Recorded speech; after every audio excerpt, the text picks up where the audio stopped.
Hey guys, Bon here. Today I'm back with another Elemental Shaman dungeon walkthrough. This time we're going to take a look at 11 Batol.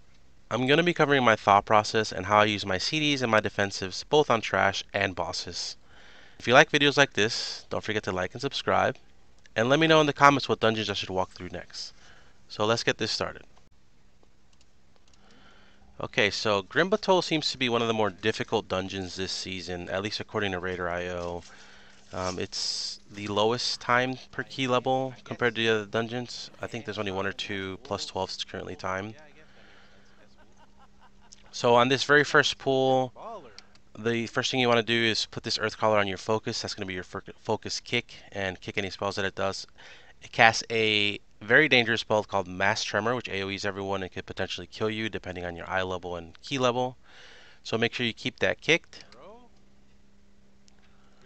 I'm going to go ahead and Magma Totem this and reset my Magma Totem and Flame Shock this because I was expecting we were going to pull the Patrol.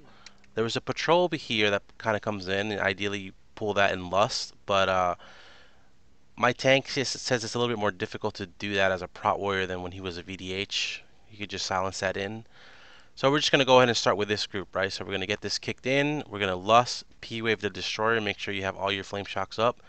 Get your Lava Burst out right away so you can get that Haste and Maelstrom, and then you're going to go straight into your rotation of Earthquake and use your Stormkeeper charges. And then you're basically just spamming. And then here, one of the dangerous abilities right here is when the Drake does the knockback, you want to make sure you have your Spirit Walker's Grace and your Astral Shift up. It does a ton of damage. We did this on a 12. I took that. I am 623 eye level, and it one-shot me on a 12 without any defensives. You can also LOS it behind a pillar or something, but you'll lose a little bit of damage doing that, right? Versus you can just defensive it. And I usually just choose to defensive it in Spirit Walker's Grace so I don't lose any uptime.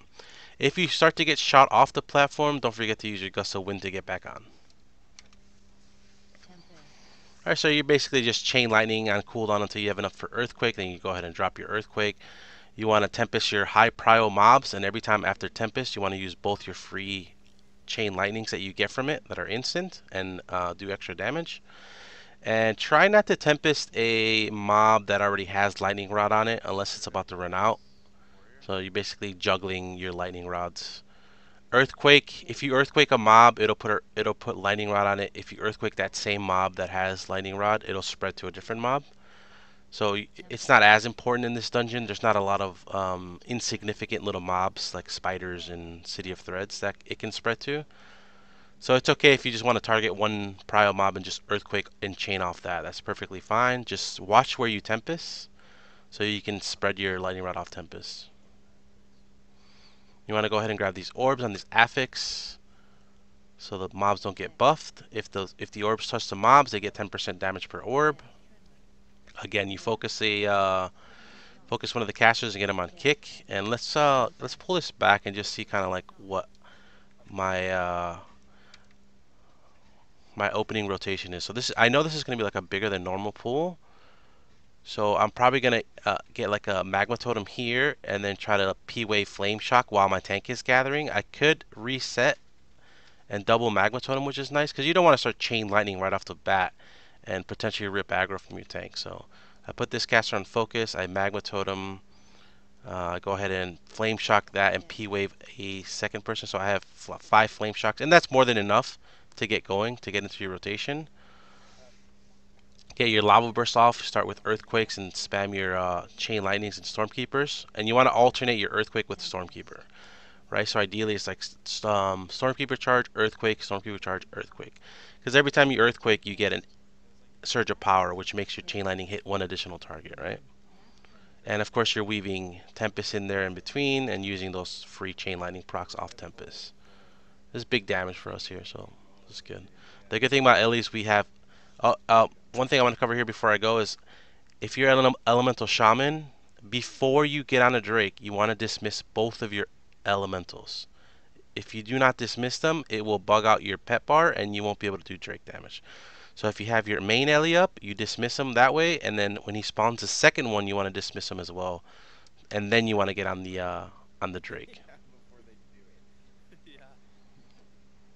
I had this issue in beta and I couldn't figure out what the heck was doing it.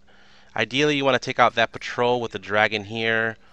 Only use your 2 abilities on these and use your 1 abilities on the bigger packs here to do more damage.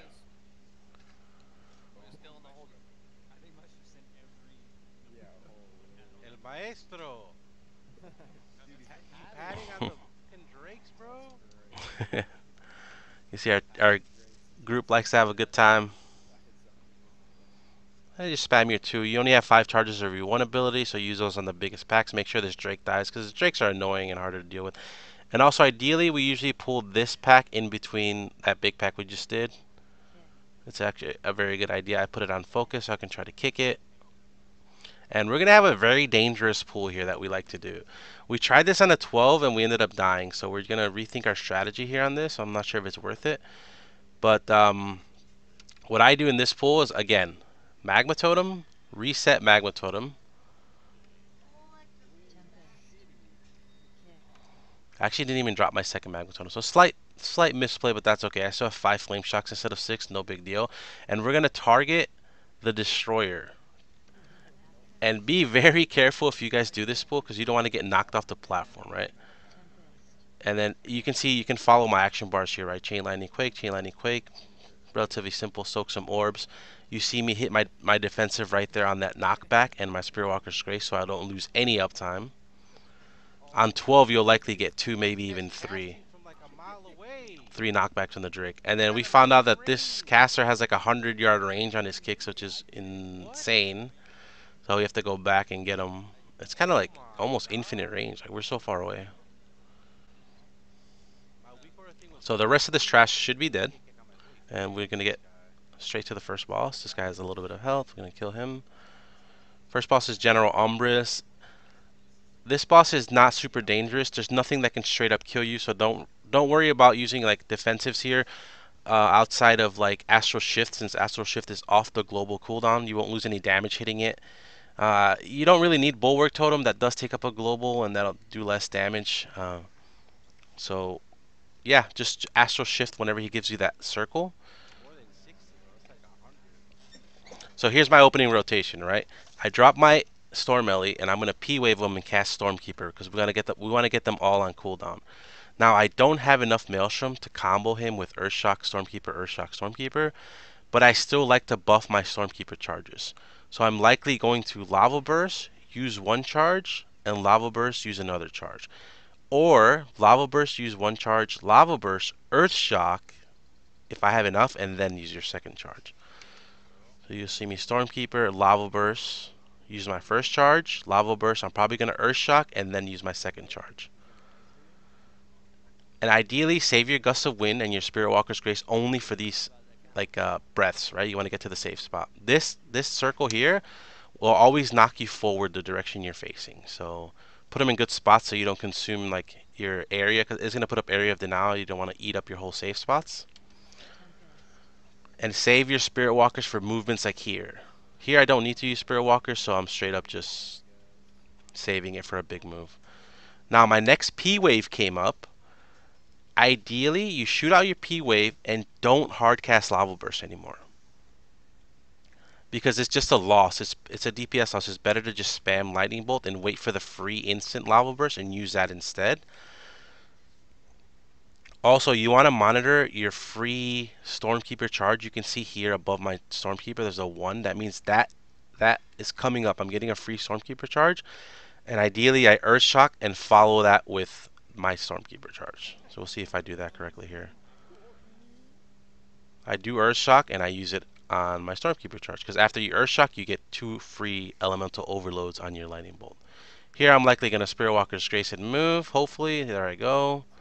Get to your safe spot, and again, rinse, repeat. I have Stormkeeper, I P-Wave, Earthshock, use your first charge, Earthshock, use your second charge of Stormkeeper. So single target, I see a lot of people struggle a lot with Stormbringer, and I think the majority of it is not using their Stormkeeper correctly.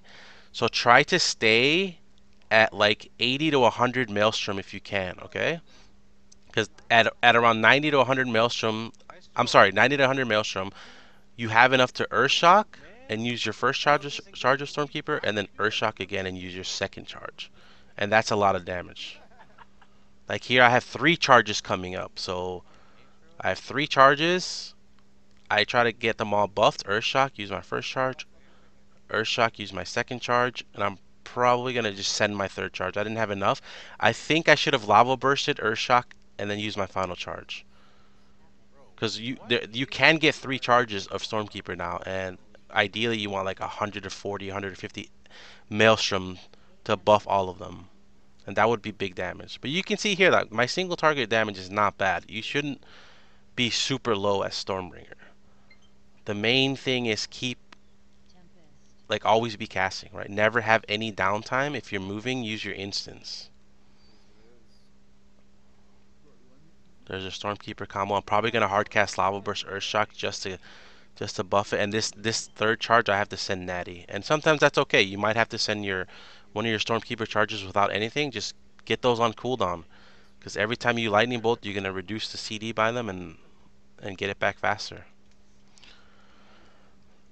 Okay, so these packs are very dangerous. You want to play up close in melee. I like to put the Farcaster on focus and kick that one.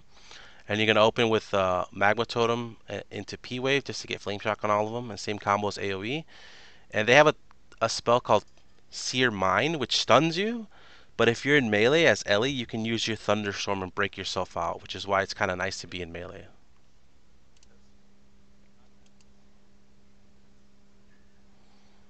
So we go ahead and P-Wave and Magma Totem. Go ahead and kick my mob, and then just go into your rotation of Chain Lightning. Try to Tempest mobs without Lightning Rod, and just spam Chain Lightning. I also have manual cast for my Storm Ellie's Tempest. So I don't like to set it on auto. I manually push that button myself. And you can find that macro in my Discord. It's the same macro that summons your Ellie. Is you push it again and he'll cast his Tempest.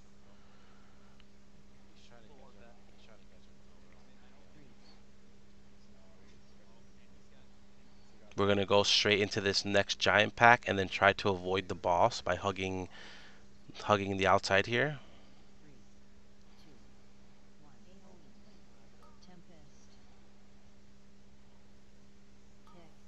You can see me spreading my lightning rods here with Tempest and Quakes efficiently.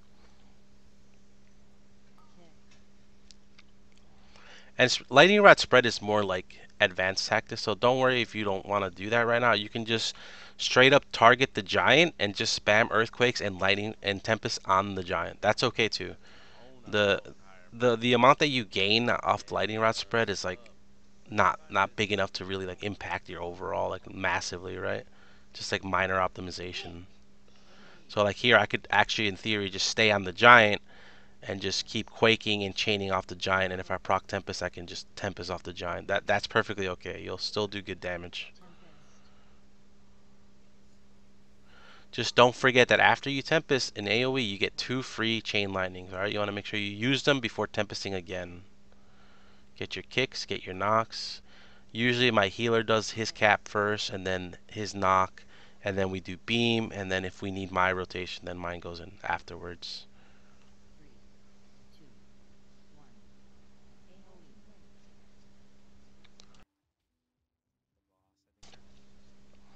So here's the part where we do this double pull here, which is super dangerous for our tank. I think he actually ends up dying.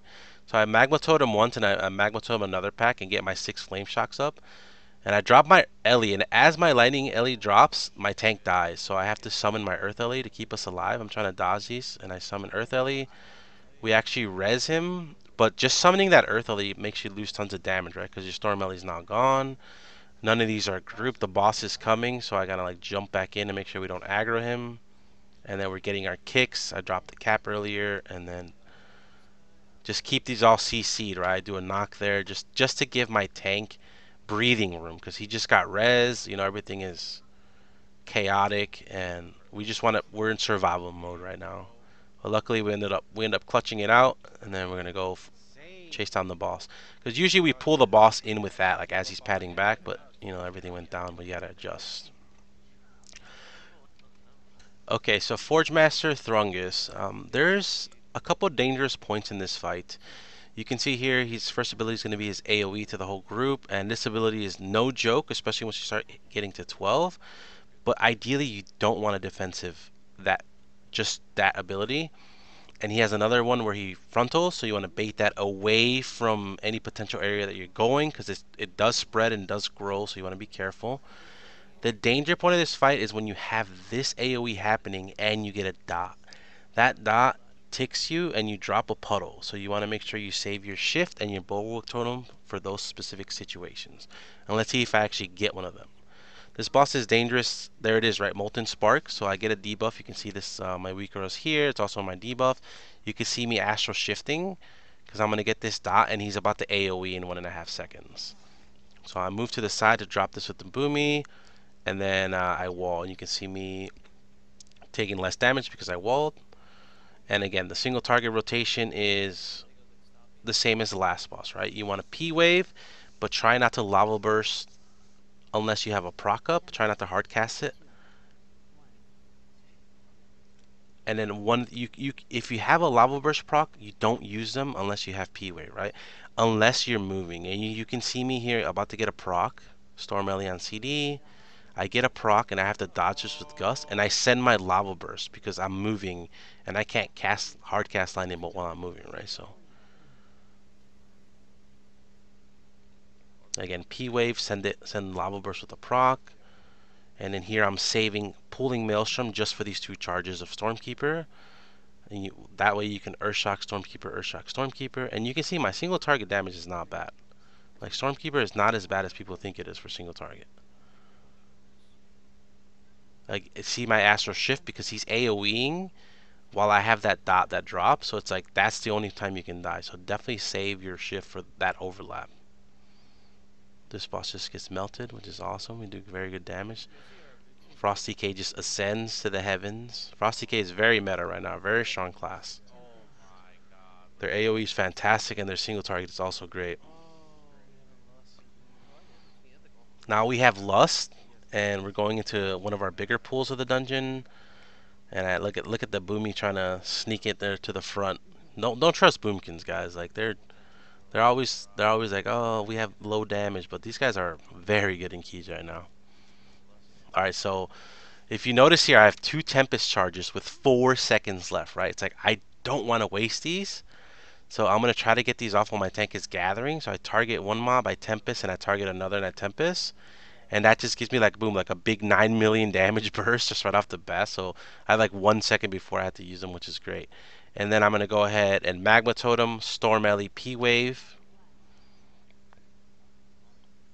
Actually, double Magma Totem. Magma Totem, reset Magma Totem, Storm Ellie, P-Wave, and then Potion. And we Lust. You Lava Burst to get all that Maelstrom out and haste, and then go into your rotation of just like Chain Lightning, Earthquake, Chain Lightning, Earthquake. Cast your Stormkeeper, Chain Lightning, Earthquake, and just go crazy here. Unfortunately, I don't think we'll ever beat Boomy with CDs, but the good thing about our class is we have this kind of damage almost every pool, versus they have it every 2 or 3 minutes. I forget what the Boomy cooldowns are. Now, the dangerous parts of these packs is the Lava Bender we just did, but with Lust he's not really super dangerous. The Warlocks put a curse on you. The Warlocks put a curse on you and they cast. You want to kick the Warlocks, and you'll see if I get a curse here or not. This curse, you want to instantly decurse off yourself because it's super dangerous, or your teammates. Here it is. Or you can also Dwarf. My Dwarf is on cooldown, so I'm going to go ahead and decurse this off myself. And you'll see me press it. Here's my decurse button, so I just decurse it off myself.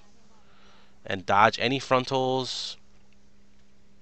And when this Lava Bender gets to, I believe 40%, he starts to AoE constantly to the group. So that's where you want to save your defensives for, okay? Because that's where I see people dying all the time. You'll see here, it could be 50%, it might be 40. It looks like it's 40. Dodge that. Now that frontal that he does, guys, sometimes there's a visual delay lag, which I see lots of people die to. He'll turn one way and start casting, but you won't see it visually until like it's almost done, and he'll just kill people. So make sure you're paying attention to the guy himself when he turns and starts casting, so you can move out the way. Alright, so here's at 40%, he does his ascension and he starts AoEing us, and this is where you want your defensives. You can see me astral shift that right there and make sure I don't die. So I am chilling in HP.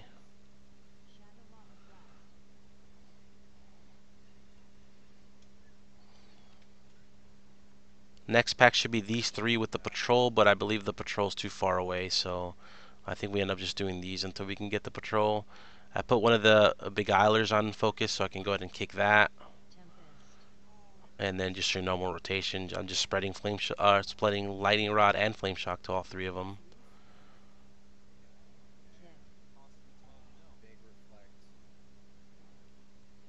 Solar beam is actually really nice to have in keys.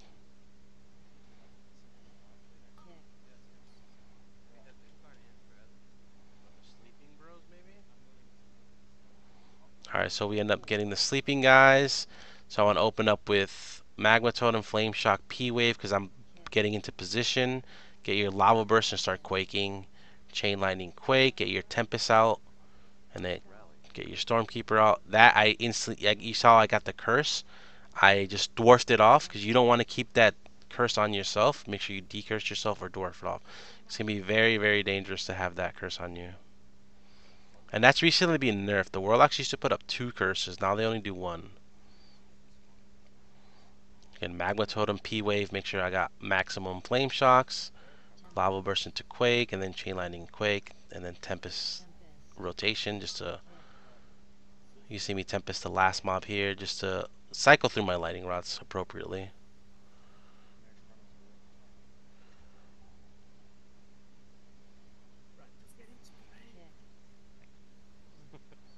Now this next pool is going to be super dangerous, especially if you start hitting 12 keys. One of my Magma Totem missed a dot there, but we like to focus one because if you cleave them down evenly at 40%, they'll both ascend and they'll start AOEing constantly. So we focus one down. He's gonna ascend first at 40% and start AOEing everyone. You want to use your defensives like if you definitely gonna use your defensives if they both start ascending and AOEing. But just look at your health and make a judgment call, right? Like, do I send it now or do I send it earlier? If they both ascend, you're 100% astral shift, so you survive. If it's just one, just look at how your HP is feeling, right? And whether you're going to send shift or not. Here, I don't think I send anything because I think health is looking pretty healthy for everyone. Yeah, it looks like we're just cruising. Alright, so let's see. What's this guy? Shadowburner? So this guy is 2 phases. Phase 1 is just this guy he casts. You can kick or you can let your warrior spell reflect and then kick afterwards. He summons 1 or 2 adds. I think it might just be 1 in the first phase, 2 in the second phase. And if it fixates you and it touches you, you will wipe your group. There's the curse that I have. You want to decurse it or dwarf. I believe even Jetstream can remove it. I need to try it because it is a slow, which would be nice if we can Jetstream wind rush it, right? Wind rush it off from our whole group. So Valiona lands and she has a knockback and that same curse. And they summon 2 elementals that you want to draw, that you want to kill right away. There's that curse. I just decurse myself right away, and if I don't get it, I like to decurse my team. So these ads need to die right away. So I like to just send my combos on them, like Tempest, Earth Shocks on them. I slow them with Earthbind Totem, and then I Spirit Walker's Grace this knockback, and just spam Chain Lightning on these 2 guys. And then you go back to your single target rotation and dodge the frontal and dodge any tornadoes. This boss can be very dangerous in high keys for sure.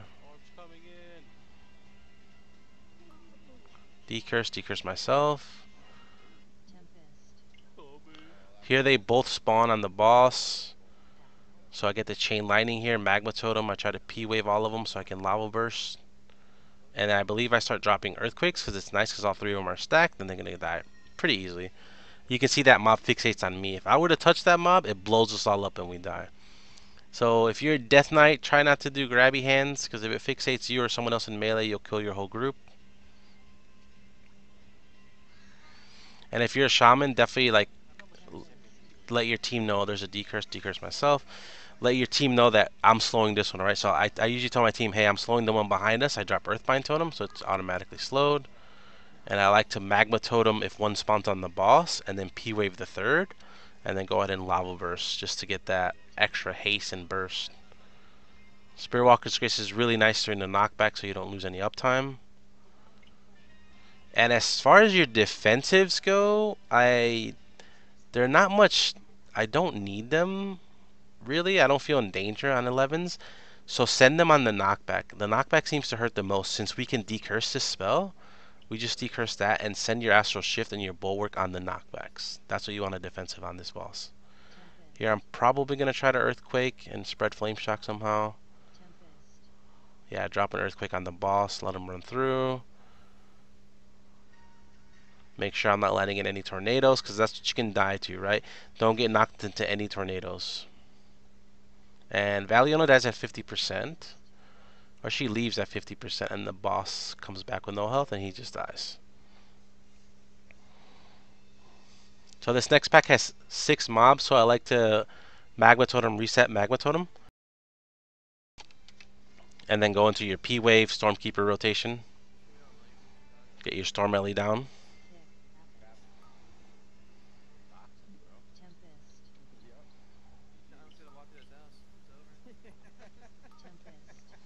It's always a good pack for us.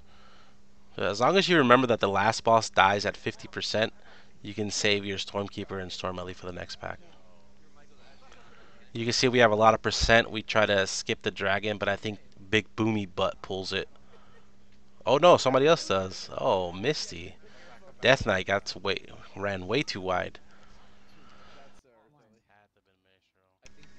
So we just go ahead and straight up focus target the destroyer. I Spirit Walker's Grace this knockback. Make sure you're not getting launched off. So I just in case I Gust of Winded back. I try to send. I do get it off. I send both Tempest charges before the ads died just to get that extra burst.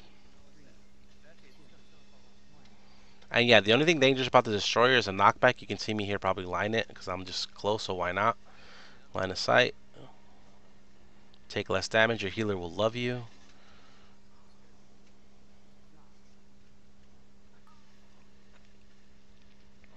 Alright, so in this packs, I see a lot of people die, right? So the first thing I do is I put the Corruptor on focus, just so I don't lose his nameplate. And whenever these hatchlings die, they make you take increased shadow damage. And if they all get AoE'd instantly and the Corruptor targets you with his beam or flay ability, then you're probably going to die unless you're defensive, right? So keep that in mind. So we start with our AoE, Magma Totem, P-Wave, and then go on the Corruptor. And if these guys get AoE, you want to dodge these circles because they'll mind control you. Send Tempest on the Prile target. Don't worry about lightning rods here. Tempest off the Prile target. So here he's targeting my Shaman. You can see just how much damage he's taking, right? Because we killed 8 little guys, so we're taking 24% increased damage. And this used to be more. This thing got nerfed. So that's where you want to save your defenses for this pack. If he targets you and you have this debuff from killing the littles, then you defensive, no questions asked. Otherwise, you're dead. If they target you and the little guys aren't dead yet, then you might get away with not pressing anything. So again, here I focus this guy, and I'm going to Magma Totem P-Wave. And then I'm going to go ahead and, Quake, Lightning, Quake, Chain Lightning, Quake, Chain Lightning, big burst. Triple Stormkeeper charge. You love those, tons of damage, and then you send your Tempest. So you get big piece of the pie here. That's what I love about Stormbringer. Sometimes it just lines up beautifully with 3 Stormkeeper charges and a Tempest procs or 2 Tempest procs, and you just doing like tons of damage. Here I'm saving P-Wave and I'm saving Storm Ellie for the next pack. It's also going to be a big pack. Now this next pack has more little babies. If they die, you definitely want defenses when the Corruptors target you. So here I cast my Stormkeeper. I go ahead and drop my Ellie, Magma Totem, P-Wave, send your Lava Burst and just your rotation. Get your Stormkeeper charges, and then get your Tempest out. The hatchlings are going to die so fast, so if you want a bigger piece of the pie, send those Tempest charges right away just to get some more AoE down. Because you know that Boomy's going to try to steal it from you. That Boomy will do like instantly start starfiring, no dots. He's just like trying to steal your AoE. Don't let the Boomy get your AoE pie. Right before the pack, he's like, "Can we wait 20 seconds for my CDs?" See how greedy Boomies are. He wanted to steal our pie with CDs. You can see me talking about Boomkin. I love Maestro though. It's so fun to play with him. Alright, so last boss, Erudax. There's a couple dangerous points to this fight, but I feel like it's mostly dangerous for the tank. A little bit dangerous for us. And I'll walk you through sort of like where I use my defensives here, right? Rotation is pretty simple. Let's go through the opener, what I like to do. I have tons of Maelstrom, which is super ideal, right? So no Storm Ellie, which is not ideal. It's okay. I'm going to open up with P-Wave, Stormkeeper, Lava Burst, Earth Shock, use a charge, Earth Shock, use another charge. And ideally, I would potion here. I didn't. It's probably just forgot, to be honest. And then you can use your Nature Swiftness like I did on Tempest here to make it instant, and then you use your Stormkeeper charge again. And I have a third Stormkeeper charge coming in 2 seconds. Let's see if I remember to do it. I should be stopping, Earth Shocking, and using it here. Yep, which I do, which is perfect. That's what you want to do. My Storm Ellie's up. I should be dropping it. And then you P-Wave on cooldown and only use that Lava Burst if it's a proc. And this is what you want to save your Spirit Walker's Grace for. Only use your Spirit Walker's Grace if you're moving when you're trying to get to the safe spot. And our defensives happen here. This is where I use my defensives here. When you have the debuff and he's AoEing the group. That's when it's danger for me anyway, for my group. Now, when he spawns the ads, you don't want to Earthquake these ads. If they die, you're going to take more damage from the boss's AoE. Now, some classes can't help it, so it is what it is, right? But us, we can not Earthquake, but with the boss is Lightning Rodded, like here, like boss is Lightning Rodded, every Chain Lightning, 20% of every Chain Lightning goes into the boss. So you want to Chain Lightning off the boss and keep them Earth Shocked. That will give you tons and tons of boss damage. It's called like funnel damage. So you're just Earth Shock spamming Lightning Bolt or Chain Lightning the boss, right? So you can see me Chain Lightning, Chain Lightning, Chain Lightning, and then P Wave, Lava Burst, Earth Shock, and then just spam Chain Lightning. That's how you're gonna get tons of boss dam. And send your Tempest on the boss. So here I have Spirit Walker's Grace for reposition. Don't touch these. You see my Death Knight, I believe, clearing those, which is awesome. Or my is that my tank? It might have been my tank. Here, if I get the debuff, I'm gonna Bulwark Totem and my healer links, right? I just want to stay alive here. If you touch those tentacles, by the way, they will stun you. You might die, you might not. So I'm saving Stormkeeper for these ads. So I'm gonna go ahead and Earthshock the boss and send my Stormkeeper charges, and then P-Wave on CD as well. Use your P-Wave bomb. And I like to AG during this fight, right? During this part, because your AG will do a lot more damage if you are Chain Lightning and like with Stormkeeper charges. So it'll help your healer out a lot if those ads are still alive.